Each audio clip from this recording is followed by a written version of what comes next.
कहानी की शुरुआत केडी नामी लड़की से होती है जो अपने पेरेंट्स के साथ अपने घर की तरफ जा रही होती है। रास्ते में उनका एक खौफनाक एक्सीडेंट हो जाता है जिसमें केडी अपने पेरेंट्स को खो देती है। केडी अपने पेरेंट्स को खो देने के बाद बहुत उदास हो जाती है और उसकी टेम्पररी कस्टडी उसकी आंट जेमा को दे दी जाती है। जेमा जो एक रोबोटिक टॉय कंपनी में काम करती है और उसका बॉस डेविड उसे एक प्रोजेक्ट देता है बनाने को, जिसमें उसे बच्चों के लिए छोटे और सस्ते रोबोटिक टॉयज बनाने होते हैं जो हर बच्चा अफोर्ड कर सके और एंजॉय कर सके। लेकिन जेमा जिसे हमेशा से ही कुछ नया करने का शौक होता है, वो एक सीक्रेट लैब में अपने दो दोस्तों की मदद से एक रोबोटिक टॉय बना रही होती है जो एक गुड़िया की शक्ल की रोबोट होती है जिसका नाम मैगन होता है। केडी की कस्टडी की वजह से जेमा अपने काम पे फोकस नहीं कर पाती और वो परेशान हो जाती है।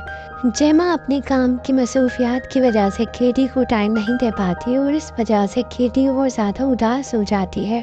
एक दिन केडी जेमा के रूम में आती है और जेमा उसे ब्रूस से मिलाती है। ब्रूस एक बहुत ही बड़ा रोबोट होता है। जेमा केडी को बताती है कि ये रोबोट उसने अपने कॉलेज के टाइम पे बनाया था। केडी ब्रूस से मिलकर बहुत इम्प्रेस होती है। जेमा केडी को ब्रूस के फेस पे लगा हुआ एक छोटा सा ब्लॉक दिखाती है जो बेसिकली ब्रूस का ब्रेन होता है जिससे ब्रूस की सारी कंट्रोलिंग की जाती है।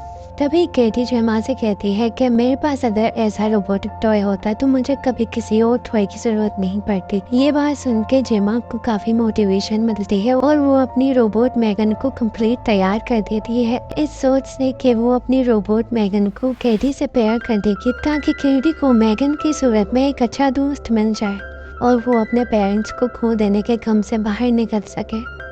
जेमा अपने रोबोट मैगन को रेडी कर देती है और वो फिर उसे अपने बॉस डेविड और केडी से इंट्रोड्यूस करती है। मैगन केडी से इमोशनल बातें करके सबको इम्प्रेस कर देती है। जेमा का बॉस डेविड मैगन से मिलके बहुत इम्प्रेस होता है। जेमा मैगन को केडी से पेयर कर देती है और उसे ऑर्डर करती है कि चाहे कुछ भी हो जाए वो किसी तरीके का इमोशनल हार्म और फिजिकल हार्म केडी को नहीं होने देगी और उसे हमेशा प्रोटेक्ट करेगी।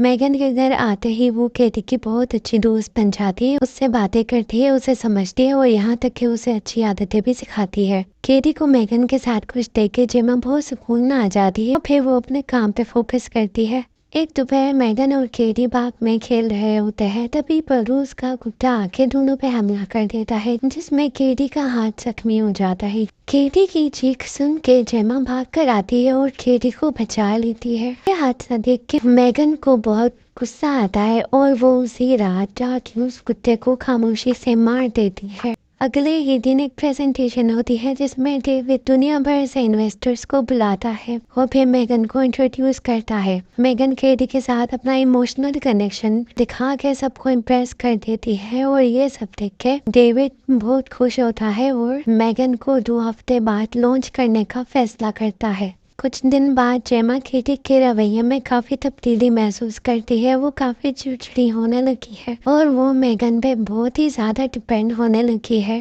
केडी का ये बर्ताव देख के जेमा उसे एक पार्क ले जाती है इस उम्मीद से कि वो वहाँ नए दोस्त बनाएगी और उनके साथ खेलेगी। केडी पार्क जाने के लिए तैयार हो जाती है लेकिन इस शर्त पे कि वो मैगन को भी अपने साथ रखेगी। पार्क में खेलते टाइम एक बच्चा केडी को तंग करता है और मैगन का मजाक उड़ाता है। ये देख के मैगन उस बच्चे का कान खींचती है।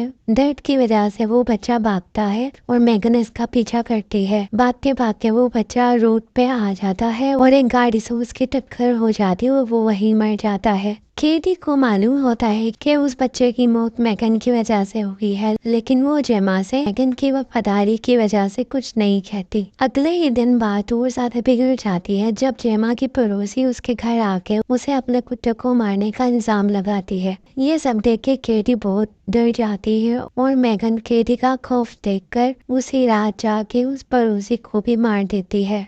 अब जेमा को मैगन पे शक होना शुरू हो गया था और वो फिर मैगन की हार्ड ड्राइव चेक करती है लेकिन ये जान के उसको हैरत होती है कि जिस दिन वो बच्चे वाला एक्सीडेंट हुआ था उस दिन की सारी वीडियोस डिलीट हो चुकी हैं। ये जानने के बाद कि मैगन खतरनाक हो चुकी है, वो मैगन को स्विच ऑफ करके लैब ले जाती है और वहाँ अपने 2 कलीग्स को कहती है कि मैगन को लैब के सर्वर से कनेक्ट करके इसमें जो भी प्रॉब्लम्स है वो पता लगाए। जेमा केटी को टाइम ना देने के लिए उससे माफी मांगती है और उससे वादा करती है कि वो हमेशा उसे टाइम दिया करेगी और उसका ख्याल भी रखा करेगी। दूसरी तरफ मैगन लैब के सिस्टम को हैक कर लेती है और खुद को लैब के सर्वर से डिस्कनेक्ट करके खुद एक्टिव हो जाती है और वो दोनों कलीग्स को नुकसान पहुंचाती है और दोनों को जख्मी कर देती है और वहां से भाग जाती है। भागते वक्त उसे रास्ते में डेविड रोकता है, वो डेविड को मार के आगे निकल जाती है और केडी से मिलने के लिए जेमा के घर की तरफ रवाना हो जाती है। जेमा केडी को बेड पे सुलाती है और तभी उसे हल्की सी आवाज आती है दूसरे कमरे से। वो चेक करने जाती है और देखती है कि वहाँ मैगन बैठी होती है पियानो के पास।